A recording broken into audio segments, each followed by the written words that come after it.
আজ 20শে জুলাই 2026। দর্শক বন্ধুরা, মধ্যপ্রাচ্য থেকে আবারও একের পর এক বড় বড় আপডেট সামনে আসছে। বিভিন্ন সূত্রে প্রকাশিত তথ্য অনুযায়ী ইরানের পারমাণবিক স্থাপনাগুলোকে লক্ষ্য করে যুক্তরাষ্ট্রের বড় ধরনের সামরিক হামলার দাবি সামনে এসেছে। একই সময়ে ইরানের পাল্টা অভিযানের পর কুয়েতের বিভিন্ন গুরুত্বপূর্ণ স্থাপনায় ক্ষয়ক্ষতির খবরও প্রকাশিত হচ্ছে। কোথাও বিদ্যুৎ কেন্দ্র, কোথাও তেল সংশ্লিষ্ট স্থাপনায় আগুন লাগার দাবি করা হচ্ছে। তবে এসব ঘটনার ক্ষেত্রে বিভিন্ন পক্ষের বক্তব্যে পার্থক্য রয়েছে। তাই আজকের এই ভিডিওতে আমরা দেখব কে কী দাবি করছে, কোন তথ্যগুলো নিশ্চিত হয়েছে, আর কোন বিষয়গুলো এখনও স্বাধীনভাবে যাচাই করা যায়নি। চলুন সময় নষ্ট না করে পুরো ঘটনাটি ধাপে ধাপে বিশ্লেষণ করা যাক। দর্শক, ইরান দাবি করেছে তারা আমেরিকার $1 বিলিয়ন বেশি ক্ষতি করেছে, আর সেটা শুধু আকাশ পথেই। আমেরিকার এয়ার পাওয়ারের অহংকার যেন মাটিতে মিশে গেছে। আর তার প্রমাণস্বরূপ ছবিও সামনে এনেছে ইরান। ইরানের বিদেশমন্ত্রী একটা বিশাল বড় দাবি করেছেন। তিনি বলেছেন আমেরিকা এবং ইসরায়েল এই যুদ্ধ শুরু করে তাদের ইতিহাসের সবচেয়ে বড় দুটি ভুল করেছে। কি সেই ভুল? বিস্তারিত আপনাদের জানাবো। সেই সঙ্গে আব্বাস আরাকাচি আমেরিকাকে কড়া ভাষায় বলেছেন, আমাদের যেন আপনারা ভেনিজুয়েলা ভাববেন না, যে একজনকে সরিয়ে দেবেন আর পুরো দেশ আপনাদের সামনে মাথা নত করবে। আমরা ইরান। চলুন শুরু করছি এই মুহূর্তের সবচেয়ে বড় খবর দিয়ে। চলমান এই যুদ্ধে আমেরিকা এখনো পর্যন্ত ইরানের উপর তাদের সবচেয়ে বড় হামলাটি করে ফেলেছে।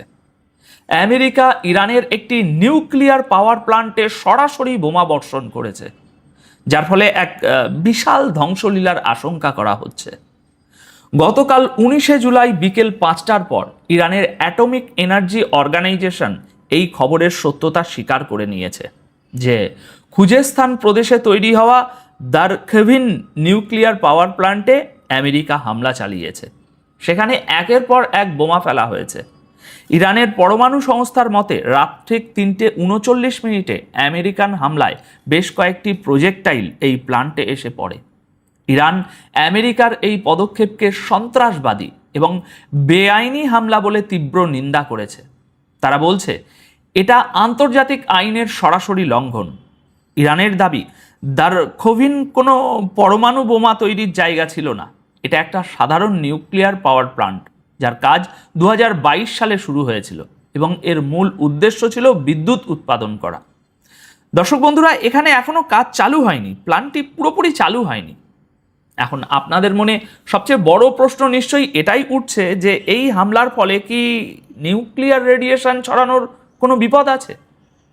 আশপাশের এলাকা কি এই বিপদের মুখে পড়তে পারে? যেহেতু প্ল্যান্টটি চালু হয়নি, তাই সেখানে কি আদেও কোনো নিউক্লিয়ার মেটেরিয়াল ছিল? আপাতত এই বিষয়ে কোনো অফিসিয়াল নিশ্চয়তা পাওয়া যায়নি। ইরান বা কোনো আন্তর্জাতিক পরমাণু সংস্থা এখনো পর্যন্ত এই রেডিয়েশন লিক হওয়ার কোনো খবর দেয়নি। তবে একটা কথা নিশ্চিত, যুদ্ধ এখন এক চরম বিপজ্জনক মোড়ে পৌঁছে গেছে। কারণ কোনো দেশের নিউক্লিয়ার পাওয়ার প্ল্যান্টে হামলা করা সাধারণ কোনো সামরিক হামলা নয়। এর প্রভাব দেশের সীমানা ছাড়িয়ে অনেক দূর পর্যন্ত পৌঁছতে পারে। আশ্চর্যের বিষয় হলো ফার্দো বা নাতাঞ্জ, যেখানে আমেরিকা আগেও হামলা করেছিল এবং দাবি করেছিল যে সেখানে ইউরেনিয়াম সমৃদ্ধকরণের কাজ চলছে, সেখানে কিন্তু এবার হামলা হয়নি। পাহাড়ের ভিতরের গোপন ঘাঁটিতেও হামলা হয়নি। তাহলে এই জায়গাতেই কেন হামলা হলো? ইরানের কথা মতো এটা তো শুধু একটা পাওয়ার প্ল্যান্ট ছিল। তাহলে এখানে এমন কি লুকিয়েছিল? এই বিষয়ে নতুন কোনো আপডেট এলে আমরা অবশ্যই আপনাদের জানাবো। এবার চলুন কুয়েতের দিকে নজর দেওয়া যাক। ইরানি হামলার পর কুয়েত থেকে একটা বিশাল ধ্বংসলীলার খবর সামনে এসেছে।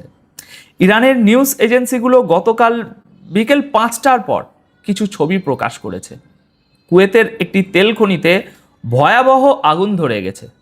পাশাপাশি কুয়েতের বিদ্যুৎ এবং পানীয় জল তৈরির সবচেয়ে গুরুত্বপূর্ণ প্ল্যান্টটিতে গত দুদিনে দুবার হামলা হয়েছে।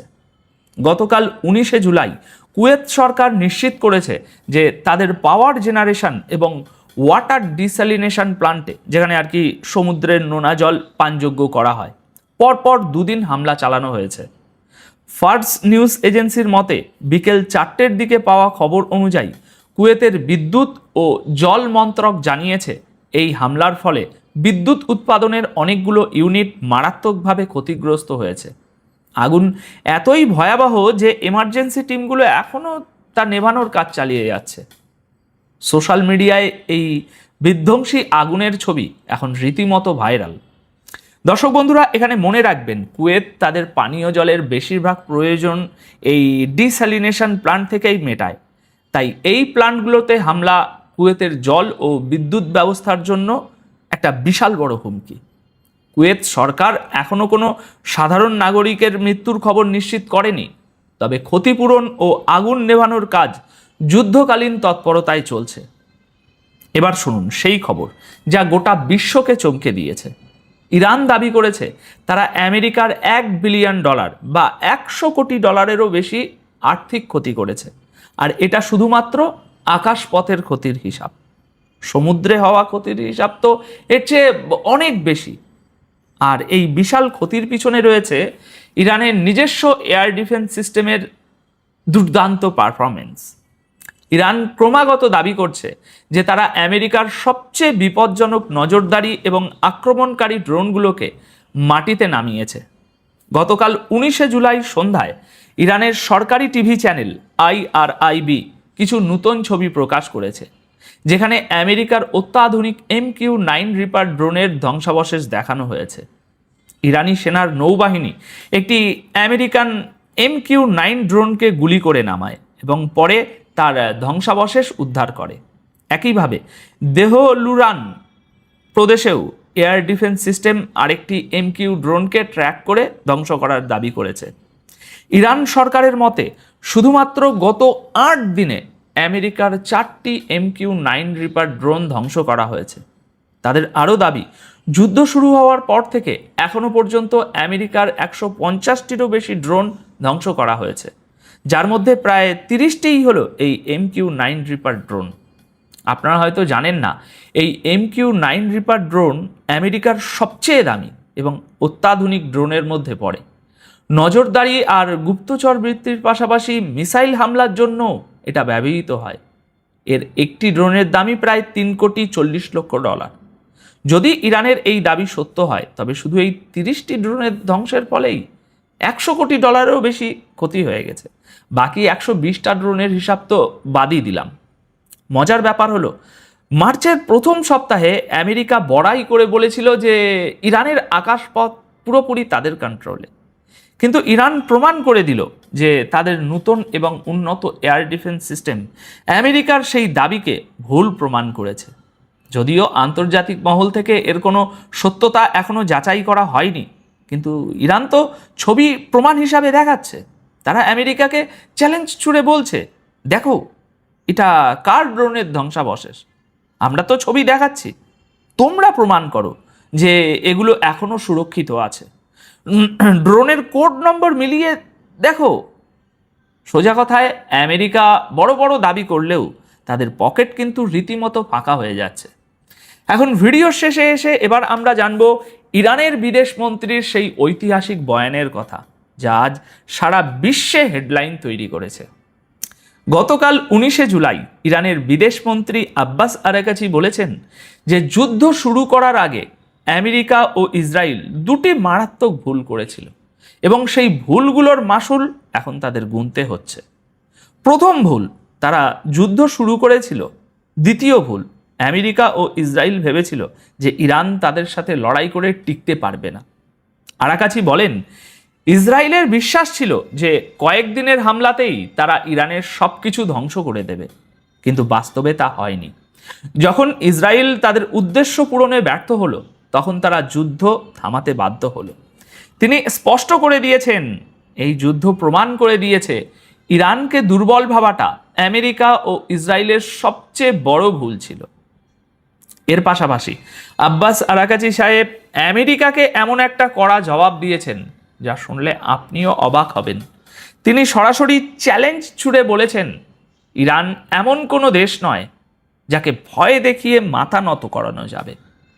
তিনি জানান, তিনি ডোনাল্ড ট্রাম্পের বিশেষ প্রতিনিধি স্টিভ উইটকফকে সরাসরি জিজ্ঞাসা করেছিলেন, আপনি কি কখনো এমন কোনো মিটিংয়ে বসেছেন যেখানে প্রতি মুহূর্তে এই ভয় থাকে যে পরের সেকেন্ডেই আমার মাথার উপর বোমা পড়তে পারে? আমরা বসেছি, কিন্তু আমরা ভয় পাইনি।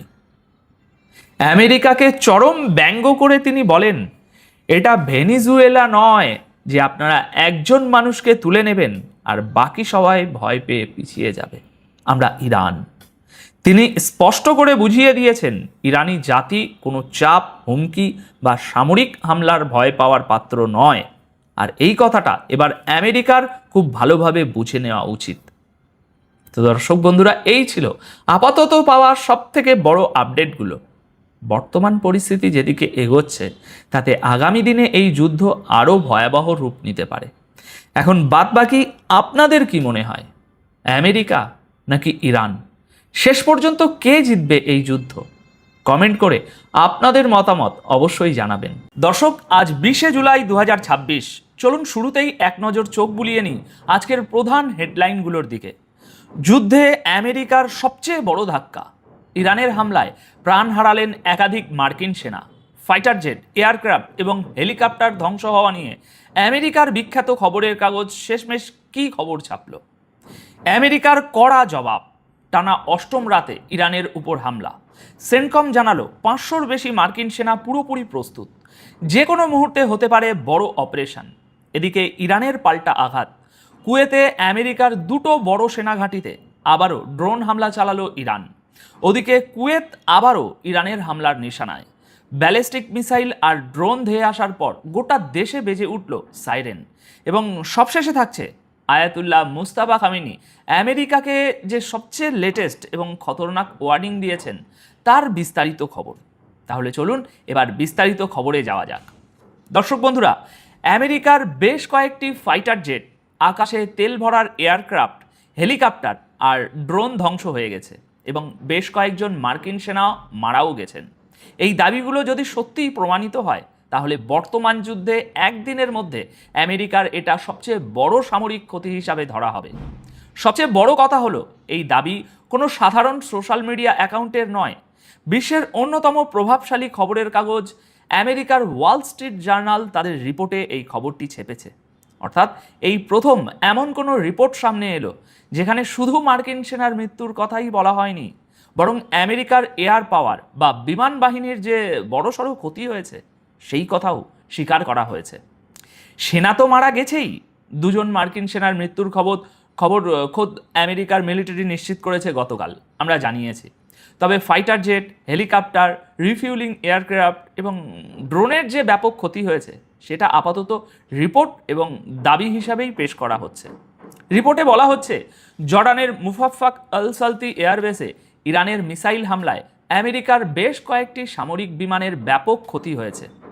এমনটাও বলা হচ্ছে যে এয়ারবেসে যদি এত বড় হামলা না হতো তাহলে হয়তো এত মার্কিন সেনা একসঙ্গে মারা যেতেন না। এখনো পর্যন্ত দুজনের মৃত্যুর খবর নিশ্চিত, তবে অনেকেই আহত হয়েছেন। বলা হচ্ছে 29 জন সেনা আহত হয়েছেন, সামনে আরও খবর আসতে পারে। ওয়াল স্ট্রিট জার্নাল তাদের রিপোর্টে লিখেছে যে এই হামলায় 2 জন মার্কিন সেনা নিহত এবং আরও অনেকে আহত হওয়ার পর আমেরিকা ও ইরানের মধ্যে চলমান এই যুদ্ধ আগের চেয়ে অনেক বেশি বিপজ্জনক পর্যায়ে ঢুকে পড়েছে। অর্থাৎ যুদ্ধটা এখন আর শুধু মিসাইলের মধ্যে সীমাবদ্ধ নেই, বরং দুই দেশ একে অপরের সবচেয়ে গুরুত্বপূর্ণ সামরিক শক্তিগুলোকে সরাসরি নিশানা বানাচ্ছে। এয়ারক্রাফট বা হেলিকপ্টার ধ্বংসের এই দাবিগুলো যদি সত্য হয় তাহলে এটাই হতে পারে এই যুদ্ধের টার্নিং পয়েন্ট। এরপর হয়তো যুদ্ধবিরতির চুক্তি হবে, আর না হলে যুদ্ধ আরও ভয়াবহ রূপ নেবে। আর যদি হার মানতে হয় তবে তাদের তরফ থেকেই হবে যারা আগের বার ঘোষণা করেছিল। না, চলো কথা বলি। এবার আসি পরবর্তী গুরুত্বপূর্ণ খবরে। গতকাল 19শে জুলাই যুক্তরাষ্ট্র আবারও ইরানের বিভিন্ন এলাকায় একাধিক সামরিক হামলা চালিয়েছে। আসলে এই পদক্ষেপ অনেকটাই প্রত্যাশিত ছিল, কারণ জর্ডানে নিজেদের 2 সেনা নিহত হওয়ার ঘটনার পর থেকেই ওয়াশিংটন স্পষ্টভাবে জানিয়েছিল যে তারা এর জবাবে বড় ধরনের প্রতিশোধমূলক অভিযান চালাবে। গতকালকের হামলাগুলোকে সেই ঘোষণারই ধারাবাহিকতা হিসাবে এখন দেখা হচ্ছে। মার্কিন সামরিক বাহিনীর সেন্ট্রাল কমান্ড গতকাল 19শে জুলাই একটি ভিডিও প্রকাশ করে জানায় তারা অষ্টম রাতেও ইরানের বিভিন্ন লক্ষ্যবস্তুতে সামরিক অভিযান পরিচালনা করেছে। আর আপনারা যারা আজ সকালেই আমার আগের ভিডিওটি দেখেছেন তারা জানেন সেখানে আমি ইরানের পারমাণবিক স্থাপনায় হামলার বিষয়টি বিস্তারিতভাবে আলোচনা করেছি। আসলে সেই হামলাটিও এই একই সামরিক অভিযানের অংশ ছিল, তবে সেটা ছিল অত্যন্ত গুরুত্বপূর্ণ এবং আলাদা করে বিশ্লেষণ করার মতো একটা ঘটনা। তাই সেটাকে কেন্দ্র করে আমরা সবার আগে আজ সকালে একটা আলাদা ভিডিও প্রকাশ করেছি। এই ভিডিওতে আমরা শুধু সেই হামলার কথা নয়, বরং বাকি গুরুত্বপূর্ণ ঘটনাগুলোও একসঙ্গে বিশ্লেষণ করব, যাতে পুরো পরিস্থিতির একটা সম্পূর্ণ চিত্র আপনাদের সামনে পরিষ্কারভাবে তুলে ধরা যায়। সেন্টকমের মতে মার্কিন সেনা ইরানের সামুদ্রিক নজরদারি সিস্টেম, এয়ার ডিফেন্স সিস্টেমের ঘাঁটি, নৌবাহিনীর সামরিক সক্ষমতা, মিসাইলের গোদাম এবং ড্রোন রাখার জায়গাগুলোকে সরাসরি নিশানা বানিয়েছে। সেন্টকম জানিয়েছে এই হামলাগুলোর মূল উদ্দেশ্য ছিল ইরানের সামরিক শক্তিকে আরও দুর্বল করে দেওয়া। আমেরিকার দাবি, জর্ডানে যে আইআরজিসি ইউনিট মার্কিন সেনাদের উপর হামলা চালিয়েছিল, এই হামলায় তাদেরও নিশানা করা হয়েছে। নিজেদের বিবৃতির শেষে সেন্টকম একটা কড়া বার্তাও দিয়েছে। তারা লিখেছে যে মিডল ইস্টে এই মুহূর্তে আমেরিকার 500-র বেশি ইউনিফর্ম পরিহিত সেনা মোতায়েন রয়েছে, অর্থাৎ তারা ডিউটিতে আছে। তারা পুরোপুরি অ্যালার্ট এবং প্রস্তুত। যে কোনো বড়সড় সামরিক পদক্ষেপের জন্য তারা সবসময় তৈরি। অর্থাৎ আমেরিকা এখনও ইরানে একটা বড় গ্রাউন্ড অপারেশন বা স্থলপথে অভিযানের প্রচ্ছন্ন ইঙ্গিত দিয়ে রাখছে। এবার আসি ইরানের পাল্টা পদক্ষেপের কথায়। আমেরিকার এই সামরিক অভিযানের পর খুব বেশি সময় অপেক্ষা করেনি ইরান। বিভিন্ন আরব দেশে অবস্থিত মার্কিন সেনা ঘাঁটিগুলোকে লক্ষ্য করে পাল্টা হামলার দাবি করেছে তেহরান। 19শে জুলাই ইরানের রাষ্ট্রীয় সংবাদ মাধ্যম ফার্স নিউজ এজেন্সি এই হামলার সঙ্গে সম্পর্কিত বেশ কিছু ছবি ও ভিডিও প্রকাশ করে। ইরানের দাবি, এসব হামলায় একাধিক মার্কিন সামরিক স্থাপনা লক্ষ্যবস্তু হয়েছে। এখন প্রশ্ন হলো, এই হামলাগুলো ঠিক কোথায় হয়েছে, কতটা ক্ষয়ক্ষতি হয়েছে, আর এ বিষয়ে আমেরিকার প্রতিক্রিয়া কী? চলুন সেই বিষয়গুলোই এবার বিস্তারিতভাবে দেখে নেওয়া যাক। দর্শক, ইরানের মেহের নিউজ এজেন্সি জানিয়েছে যে ইরানি ফোর্সেস অপারেশন থান্ডারবোল্টের 16তম ফেজে কুয়েতে থাকা আমেরিকার দুটি অত্যন্ত গুরুত্বপূর্ণ সেনাঘাঁটিকে নিশানা করেছে।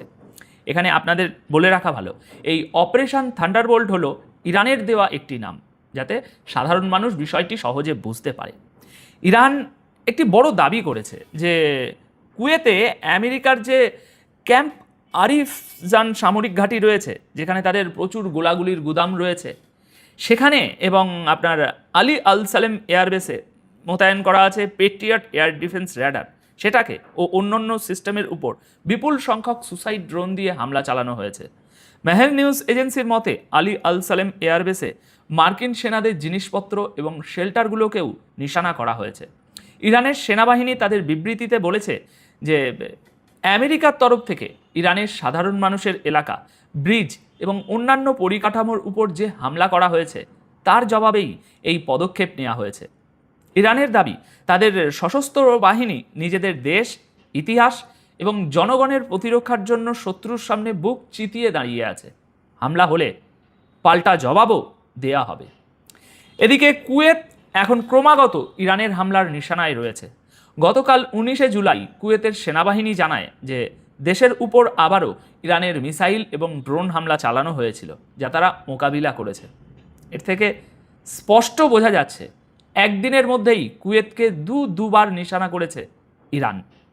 কুয়েতের সেনাবাহিনী তাদের অফিসিয়াল বিবৃতিতে জানিয়েছে ইরানের ছোড়া ব্যালিস্টিক মিসাইল এবং ড্রোনগুলোকে তাদের এয়ার ডিফেন্স সিস্টেম একদম সফলভাবে আটকে দিয়েছে। সেনাবাহিনী ইরানের এই হামলাকে অপরাধমূলক কাজ হিসাবে আখ্যায়িত করেছে। অন্যদিকে কুয়েতের সরকারি নিউজ এজেন্সি কুনা জানিয়েছে হামলার সময় সাধারণ মানুষকে সতর্ক করার জন্য গোটা দেশে সাইরেন বাজানো হয়েছিল। দর্শক বন্ধুরা, কুয়েত, বাহরাইন, কাতার এরা প্রায় প্রতিদিনই এখন হামলার শিকার হচ্ছে। কিন্তু আশ্চর্যের বিষয় হলো, গত ফেব্রুয়ারি থেকে আজ পর্যন্ত এরা ইরানের উপর একটিবারও পাল্টা হামলা করেনি। কখনো কখনো মনে হয় এরা ভেতরে ভেতরে হয়তো এক হয়ে গেছে। এরাও হয়তো চাইছে যে আমেরিকা এই অঞ্চল থেকে বিদায় নিক। যাই হোক, এবার অন্য খবরে আসি। যুদ্ধের এই সময়ে সারা বিশ্বে নিজেদের খারাপ হতে থাকা ইমেজ বাঁচানোর জন্য ইসরায়েল এখন জলের মতো কোটি কোটি ডলার ওড়াচ্ছে। আমেরিকার ওয়াল স্ট্রিট জার্নাল গতকাল 19শে জুলাই দাবি করেছে যে ইসরায়েল আমেরিকার ভিতরে নিজেদের ভাবমূর্তি উজ্জ্বল করার জন্য প্রায় 5 কোটি ডলারের একটি বিশাল ইনফ্লুয়েন্স ক্যাম্পেন বা প্রচার অভিযান চালাচ্ছে। রিপোর্টে বলা হয়েছে আমেরিকার লাখ লাখ মানুষের মোবাইলে এআই দিয়ে তৈরি করা মেসেজ পাঠানো হচ্ছে। এই মেসেজগুলো এমা, সাহার, জন এরকম খুব সাধারণ আমেরিকানদের নামে আসছে। মেসেজগুলোতে ফ্রেন্ড ফর পিস বা পার্টনার্স ফর পিসের মতো সংগঠনের নাম ব্যবহার করা হচ্ছে, যাতে সাধারণ মানুষের মনে হয় এগুলো কোনো সাধারণ আমেরিকানদের পাঠানো মেসেজ।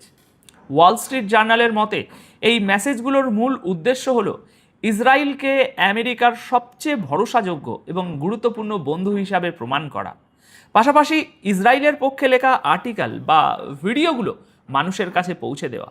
রিপোর্টে বলা হয়েছে এই পুরো প্রচার অভিযানটি চালাচ্ছে ক্লক টাওয়ার এক্স নামের একটি কোম্পানি, যার নেতৃত্বে রয়েছেন ব্র্যাড পার্সকেল। হ্যাঁ, এই ব্র্যাডই হলেন সেই ব্যক্তি যিনি 2016 সালে ডোনাল্ড ট্রাম্পের সফল নির্বাচনী প্রচারের ডিজিটাল সিস্টেম সামলাচ্ছিলেন। 2020 সালের ক্যাম্পেনেও তিনি গুরুত্বপূর্ণ ভূমিকা পালন করেছিলেন। রাজনৈতিক বিশ্লেষকরা এই প্রচারণাকে আমেরিকার ভিতরের বদলাতে থাকা জনমতের সাথেও যুক্ত করে দেখছেন। এখন গাজার যুদ্ধ, তারপর লেবানন, সিরিয়া এবং ইরান পর্যন্ত ছড়িয়ে পড়া এই সামরিক সংঘাতের পর আমেরিকার ভিতরের একটা বড় অংশ এখন প্রশ্ন তুলছে যে এই যুদ্ধগুলোতে আমেরিকার রাজনৈতিক এবং সামরিক সমর্থনের জন্য ঠিক কী মূল্য চোকাতে হচ্ছে। সাধারণ ট্যাক্সদাতাদের টাকা কোথায় খরচ হচ্ছে? এগুলো কি ইসরায়েলের কথায় খরচ করা হচ্ছে? এমতো পরিস্থিতিতে এখন আমেরিকার সাধারণ মানুষের সমর্থন ধরে রাখা ইসরায়েলের জন্য সবচেয়ে বেশি জরুরি হয়ে পড়েছে, কারণ জনগণের চাপ বাড়লে আমেরিকার রাজনীতিতেও তার প্রভাব পড়তে বাধ্য। গাজায় 75,000-এর বেশি ফিলিস্তিনিকে হত্যার অভিযোগের মুখে দাঁড়িয়ে বেঞ্জামিন নেতানিয়াহু এখন তার সরকারের ভাবমূর্তি বাঁচাতে জলের মতো কোটি কোটি ডলার খরচ করছেন। কিন্তু প্রশ্ন তো একটাই, কোটি কোটি ডলার দিয়ে কি রক্তের দাগ ধুয়ে ফেলা যায়? যে বাচ্চারা অনাথ হয়েছে তারা কি তাদের বাবা মাকে ফিরে পাবে? বাবা মায়েরা কি তাদের মৃত সন্তানদের আবার জীবিত দেখতে পাবে কখনো? এবার শুনুন ইরানের সুপ্রিম লিডার মুস্তাফা খামিনির একটি বিস্তারিত বিবৃতি। এটা শুধু একটা বিবৃতি নয়, এটা একটা চরম সতর্কতা। ইরানের সুপ্রিম লিডার মুস্তাফা খামিনি আমেরিকার জন্য একটি অত্যন্ত কড়া এবং বিপজ্জনক বার্তা দিয়েছেন। তিনি বলেছেন যে আমেরিকাকে এবার এমন শিক্ষা দেওয়া হবে যে তারা কোনোদিনও ভুলতে পারবে না। 18 জুলাই গভীর রাতে দেওয়া তার এক বিস্তারিত বার্তায় মুস্তাফা খামিনি বলেন, আমেরিকা ইরানের সাথে হওয়া চুক্তি বারবার ভেঙেছে। এর থেকে আবারও প্রমাণ হয়ে গেল যে ডোনাল্ড ট্রাম্পের সইয়ের কোনো দাম নেই। তিনি বলেন, জোর জুলুম করা, দাদাগিরি দেখানো আর কথা দিয়ে কথা না রাখাটাই হলো আমেরিকার স্বভাব, তাই তাদের উপর আর কোনোভাবেই বিশ্বাস করা যায় না। তিনি আরও বলেন, আমেরিকা যখন নতুন করে আবার যুদ্ধ উস্কে দেওয়ার চেষ্টা করছে তখন তাদের জেনে রাখা উচিত যে ইরানি জাতি তাদের জন্য এমন শিক্ষা প্রস্তুত রেখেছে যা তারা জীবনেও ভুলবে না। খামেনির কথায় সম্প্রতি ইরান যে জবাব দিয়েছে সেটা তো শুধু একটা উদাহরণ মাত্র, আসল জবাব দেওয়া এখনও বাকি আছে। এই বার্তায় খামেনি ইরানের সাধারণ মানুষের কাছেও একটি আবেদন জানিয়েছেন। তিনি বলেছেন, এই কঠিন সময়ে দেশের ভিতরে যেন একতা এবং সম্প্রীতি যে কোনো মূল্যে বজায় থাকে, কারণ শত্রুরা সবার আগে এই জায়গাটিতেই আঘাত করার চেষ্টা করবে। তিনি স্পষ্ট বলেন, সরকার বা কোনো অফিসারের প্রতি যদি কারো কোনো অভিযোগও থাকে তাহলেও এমন কোনো আচরণ করা উচিত নয় যাতে ইরানের জাতীয় ঐক্য দুর্বল হয়ে পড়ে, কারণ দেশের ভিতরে ঝগড়াঝাটি বা উথাল পাথাল পরিস্থিতি তৈরি হওয়াই হলো শত্রুদের সবচেয়ে বড় চাওয়া। সবশেষে খামেনি বলেন, ইরানের জনগণ নিজেদের দেশ, স্বাধীনতা এবং আত্মসম্মান রক্ষার জন্য আগের মতোই ময়দানে শক্ত হয়ে দাঁড়িয়ে থাকবে, আর আমেরিকাকে তাদের প্রতিটি পদক্ষেপের জন্য চরম মূল্য চোকাতে হবে। তো দর্শক বন্ধুরা, আপাতত এই প্রতিবেদন তাহলে এ পর্যন্তই। সবথেকে লেটেস্ট খবরগুলো আপনাদের দিয়ে দিলাম। ভিডিওটি ভালো লাগলে শেয়ার করবেন।